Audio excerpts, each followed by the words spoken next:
Okay, we're back on. Okay. I wanted to ask you what the significance of the title was for Brian. Well, the first title, because I am also no stranger to pomposity, was On Recalling Brian's Song.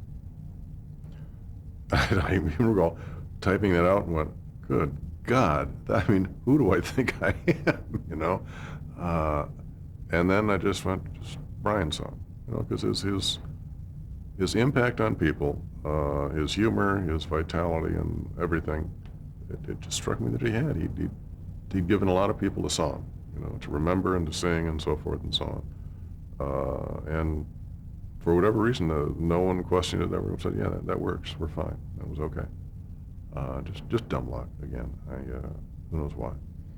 Were you a football fan? Was and am. Never played football. I got the visual thing I mentioned earlier, and they didn't know what caused it and didn't know what a hard blow to the head might do. So I never. But I am a football a bad guy. You know, one of the arrangements I have with my wife is Monday night, I'm either watching Monday Night Football or we're taping it because that's part of my life. You know. So you knew the story. I knew I was aware of the name Brian Piccolo, that he was a back for the Chicago Bears.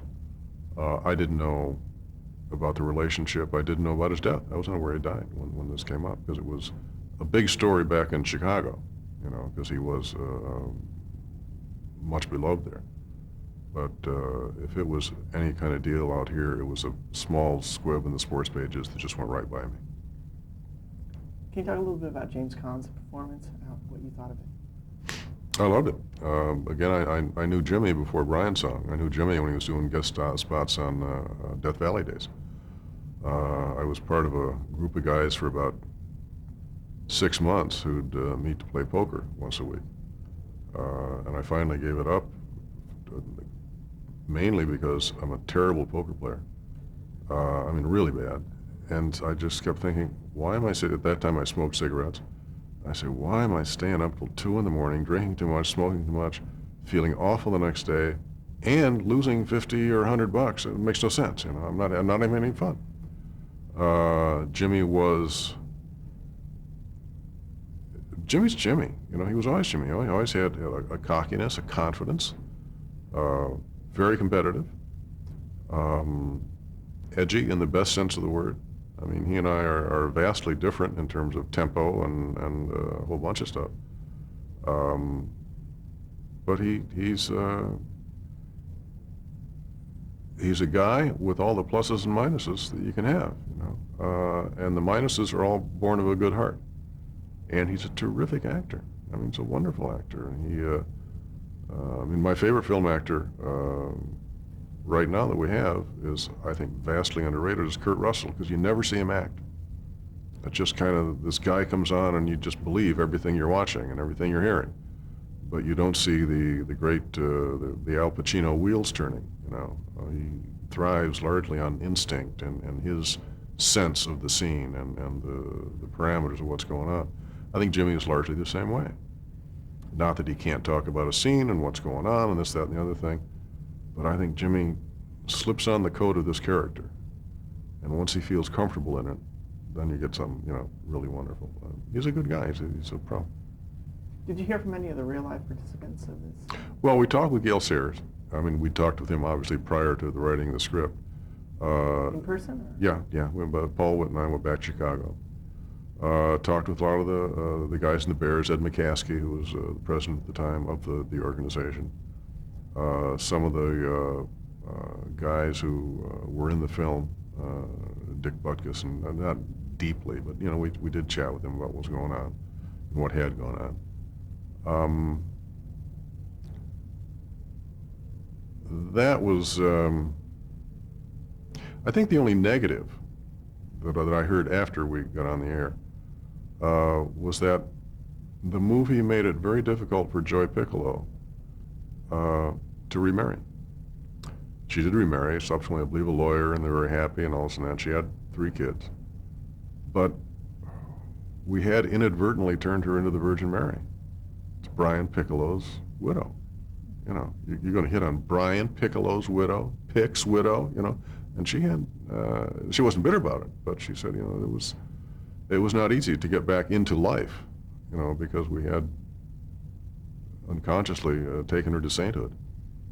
Did you have to change any of the names, or was it all the? No, I don't think so. We had to change, yeah, a couple of the names, a couple of the players we wanted to use or reference had pissed off some people at the Chicago Bears organization, and it was like, we don't think Mr. Hallis would think that's a good idea. And the NFL made us soften some stuff.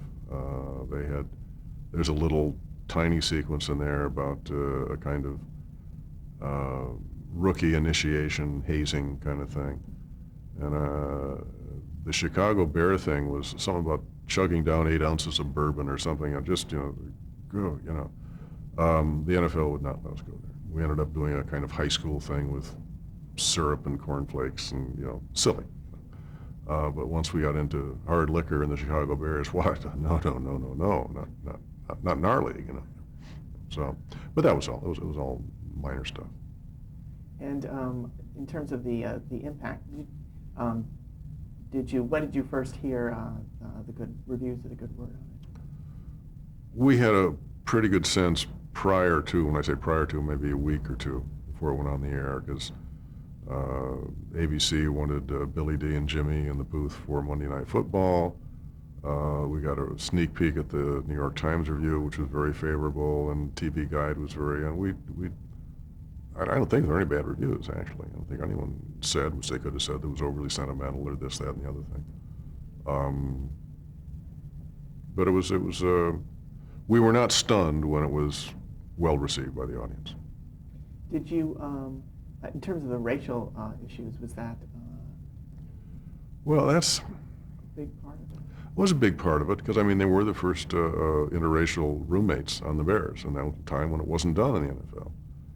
And we haven't, they did I don't know what you call it, a remake, a top spin, a something of Brian's song. And one of the things they soft-pedaled all the way through was the racial stuff. All the way through. They referenced it. But, there's a scene in the first one when Brian calls Gale a nigger to get him mad in order to make him work harder through rehab. Nigger, chicken nigger.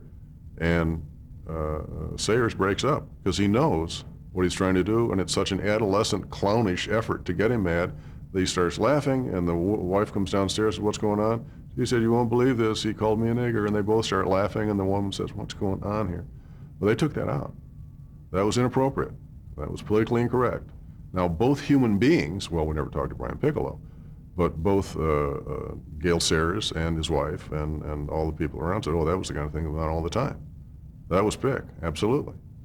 But that was like that, and they added stuff in the second one. It's not my business to talk about other people's work, but the two wives, Mrs. Piccolo and Mrs. Sayers, chafing under the lack of freedom they had as wives of the 50s. Oh, Brian's, it's all, I'm only a wife, I'm only a house homekeeper, and blah, blah, blah, blah, blah, blah, blah, blah.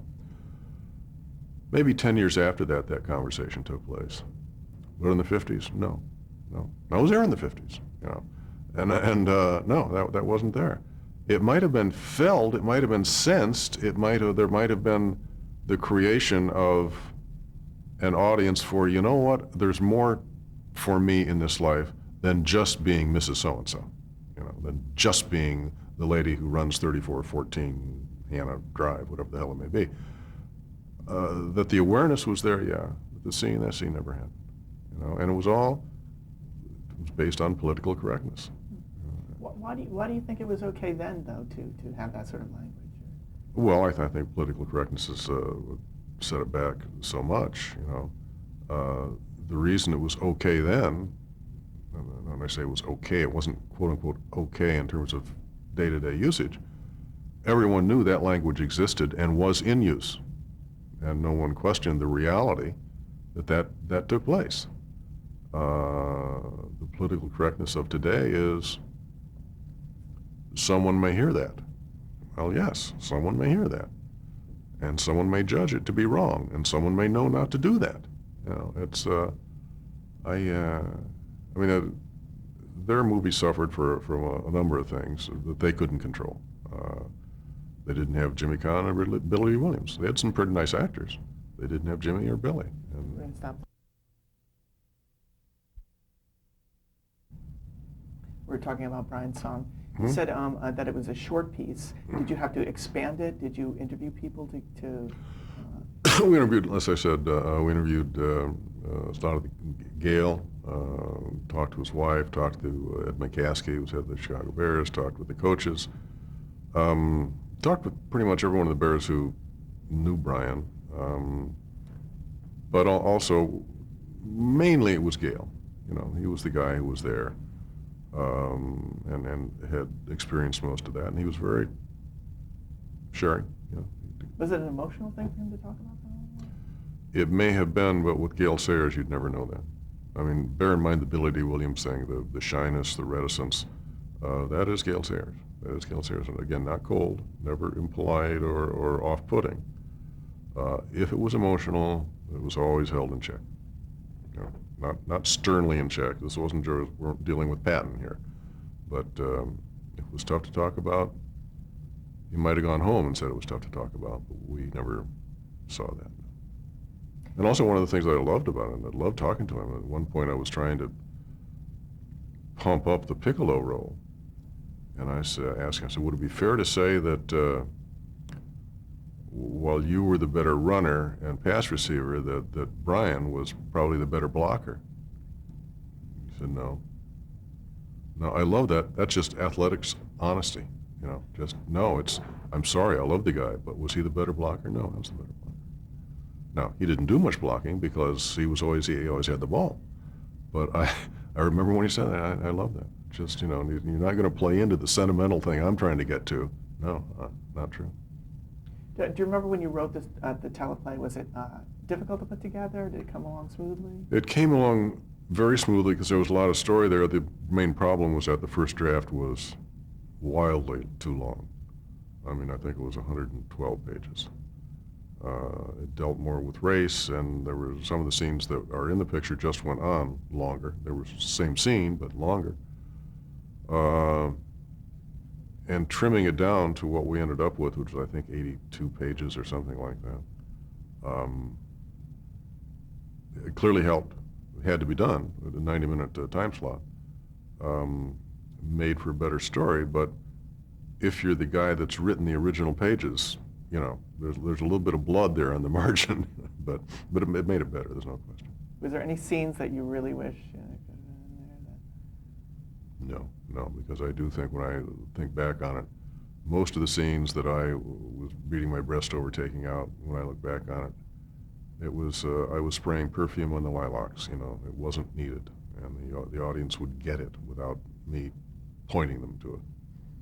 And did you attend the Emmy Awards? I did. And what was that experience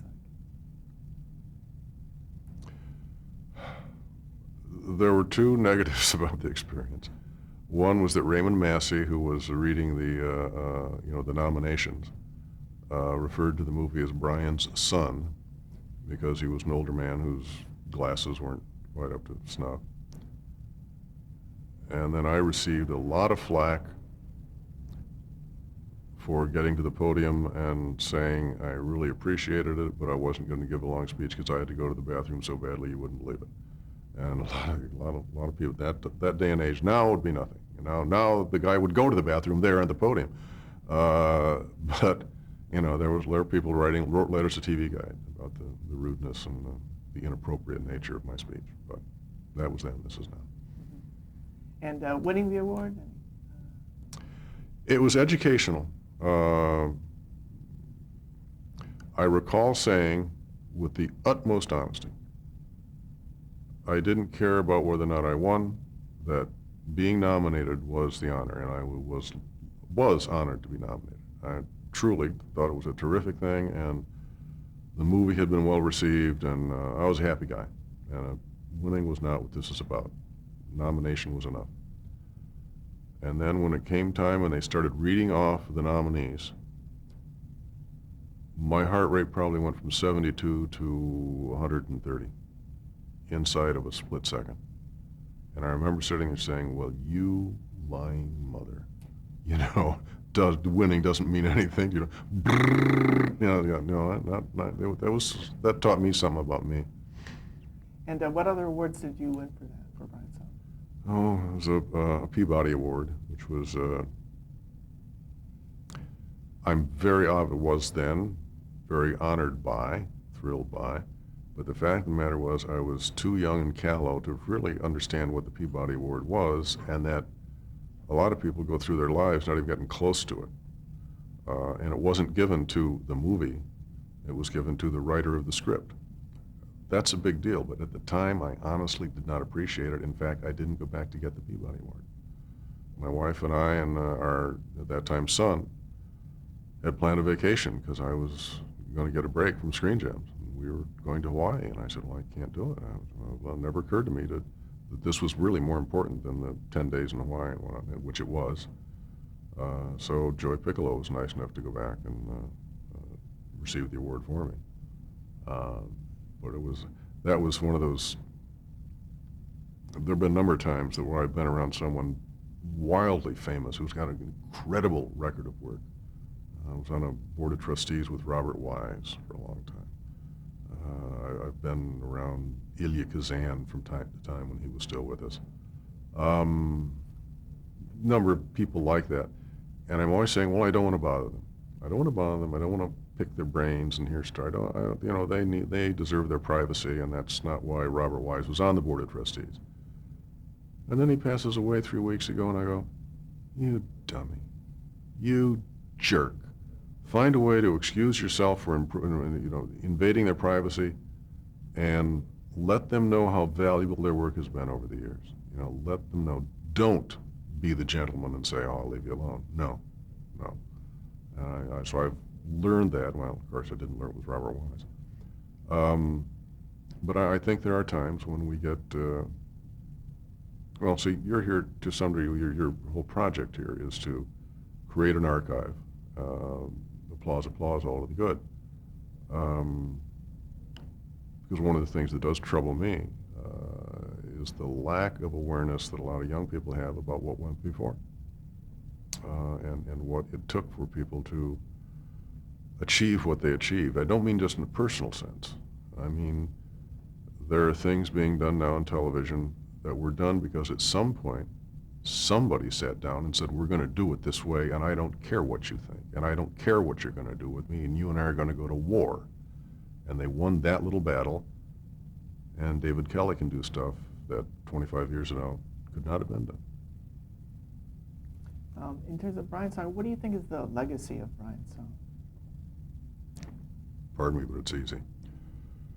I can't tell you how many times guys have said to me, it's the first time I cried around other guys. That sounds stupid, and it is to some degree. And you know, now it's on television as a cliched joke. That's okay. I got no problem with that. But there's something to be said for that. There's something to be said for that. I mean, Kurt Russell said, I never cried at a movie before that picture. Manipulative? Yes, sure it is. Sentimental? Yes, sure it is. So what? Okay. The next thing I wanted to ask you about was some things that you did with Aaron Spelling. I know you were involved with The Rookies. Yeah. How did you get started on that? I'd written the pilot of The Rookies. And it was an okay pilot. It was an action-adventure kind of thing. And I thought it was nicely put together, and it was well-reviewed. At one point in the pilot, an undercover cop is in a bordello and goes into a back room where they're showing pornographic movies. And as indicated in the script, there's a point of view shot of what's taking place on the screen. Well, obviously we can't show pornography on the screen, but there is that indicated shot. So at one point on a Friday night, we'd closed down the set and we were going to shoot something or other that would look like it's going to become pornographic, whether or not it is. And it was this gorgeous young woman in the sky, and she's in this gorgeous gown, and he's slowly unzipping the gown and running his hands down her back, so forth and so on. PG at worst. And like every other stupid idiot, and I'm down there, you know, clothes set, gorgeous girl, I'll be there. And as that zipper descends, we're looking at this beautiful young woman slowly become disrobed, I hear this soft Texas voice behind me saying, "Buddy, if this sells, how'd you like to produce this show?" And I thought, man, did that guy wait till the perfect moment to ask me if I wanted to produce a show. Because, yeah, I'd like to produce a show, yeah. And I'd never produced a show before. And Aaron, was a writer, so whatever he would sort of understand, I guess. And, hey, no one else was knocking on my door to produce a show. So that was Spelling who was saying that. Absolutely, absolutely. And it went well. I was very insecure. I didn't hire a story editor because, now I think Aaron thought that was because I wanted my imprint on the show. The reason I didn't hire a story editor was that I felt if I hired a story editor, I had hired my replacement if it didn't go well. So I didn't do that. Paul Wood came on to co-produce because they made a deal with Paul, and he produced, I don't know, 5 or 6 episodes, something like that, and that was very amiable. He was not, he didn't want to stick there. He had, bigger and brighter things in mind on down the line. But that was why I produced it. I mean, I was never, it had its moments. There were some times when we did some good stuff, but it was an action-adventure cop show coming out of the Aaron Spelling stable.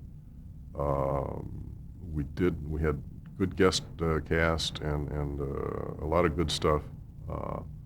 And it was a great learning experience. I had some good directors who, again, helped me. I got a lot of help over the years from a lot of directors. And it was a very, by and large, well, with the exception of the very first year when all 3 rookies decided they weren't going to show up until they renegotiated their contracts. That was ugly. But by and large, it was a pleasant place to work. And the show itself was one of the youth-oriented shows? Yes. Yeah, at that time, that's all Aaron was doing, really. Mod Squad, he'd had Mod Squad on the air, and this was, 3 young cops, 2 white guys, a black guy. 1 guy married, 2 guys single. And it was a programmer. I think it was an intelligent programmer. I don't think Bochco's reputation is going to be threatened by the rookies at Pantheon. But I had one moment that I recall so well to this day. When I was in summer stock, I spent a couple of seasons in summer stock when almost every town over 40,000 had a theater that would operate during the summer. And I was working as a lighting designer, assistant stage manager in the famous Artist Country Playhouse outside Syracuse, New York. One time we were doing a show called A Piece of Blue Sky, starring Shelley Winters, and one of the supporting players was a fellow named Jerry O'Loughlin. At some point, I had to command the stage. I had to say, everyone off the stage, I've got to light this thing. I've got 10 minutes. And myself and the guy who was running the lights on the balcony rail managed to do that. And I probably got a couple of people pissed off, but I had to grab it by the throat. When I thanked everybody afterwards, gave them back the stage. And as they were going back to rehearse, Jerry O'Loughlin walked by me and said, "You'll be a producer someday." Nicely. Then, I don't know what, 8 years later, 9 years later, 10 years later. You're swiveling. Okay. 10 years later, I'm doing the pilot of The Rookies. And Jerry O'Loughlin is cast as the guy to be the Sergeant Riker, the boss of the young rookie policeman. Question comes up, do you want Jerry with the tube or without the tube? Aaron said, whatever you want is okay with me, talk to Jerry. I said, okay. Talked to Jerry, he came in, and we talked about how long it would take to put on the tube and all that. I said, let's do it with the tube. He said, okay. Got up, went to the door, looked back and said, told you. That's great. 10 years, that's good stuff. Anyway, The Rookies was, I enjoyed it, and I enjoyed working with the people I did, but it was a career move. It wasn't anything, there was very little passionate, creative fire there. But it was something that if I was going to move up, that was, you run to daylight. Did you have to research some of the stories because they were sort of contemporary sort of things? That was, no, I don't think, I talked with some cops. I think I did one ride along. No, again, this was not the Bochco thing. This was the Aaron Spelling thing. And it was glamorous and surfacey, and it wouldn't kill you to watch it, but you weren't a better person. And when you watch it in the end, the credits mention the Gap. What was the deal? Did you had to deal with the Gap? Gap, just their clothes. Their civilian clothes for the guys. Mm-hmm. No, that was all merchandising. I didn't know anything about it. They looked sharp. They were young, handsome young men. And, it was like we had to deal with who did we have to deal with Chrysler, I think, for automobiles. And did you stay on the entire time for the Rookies? No. So you moved on to other 2 years. Did 2 years on the Rookies. You had a little something to do with SWAT, is that true? Nothing. It was done around the same time. Mm-hmm. I had gone off, I don't know if I get this right or not. I'd gone off to Warner Brothers to do a series called The New Land that I've loved. It was Kurt Russell, Bonnie Bedelia, great fun. It was a commercial disaster. It was on opposite All in the Family, and I think 4 people saw it, maybe. But the stories were good, the scripts were good, directors were good. And everyone, it was a great set to go to, because everyone really, they respected the writing, and I loved the actors. During that time, I got a call from Aaron. When I was with Spelling Goldberg, Len was partnered with Aaron at the time, I had done a 2-hour script for them called either Nightside or Nightline, I've forgotten which. It was based on an article in the New York Times about 2 cops who only worked at night, who only worked in their neighborhoods. In other words, they didn't go to Queens if they lived in Brooklyn, they didn't, whatever, I've forgotten specifically where it was, but that was the deal. So I wrote it, pretty good script, 2-hour script. We put a budget to it, and you just can't do something that only shoots at night, not in television. Not then, at least. Maybe now with lenses and what, maybe. But could not do it. It just came in. It was going to be too expensive. There was no point in moving forward. Okay, period, out. Do the Rookies. Off I go to Warner Brothers. I'm doing The New Land. I got a call from Aaron. What would happen? Now I'll go back. This is behind the scenes crap now, okay? Somebody from ABC called Warner's and says, is Bill Blinn available to do such and such? Whoever they talked to, and I don't know who it was, apparently gave them a little attitude. No, he's on a contract to us, and go, fuck off. Okay. That got the guy at ABC ticked off, with Steve Gentry. He called Spelling and said, what would happen if you took all the night out of the Nightside, Nightline thing and just made it 2 detective cops working together? Let me see. Aaron called me. We took the night out, went from 2 hours to 90 minutes. Darcy and Hutch. Had the guy from Warner Brothers not given the guy from ABC a little attitude, things would have been vastly different. So whoever he was, I'm glad he had a bad day and took it out on the guy from ABC. Okay, we're at the end of our tape.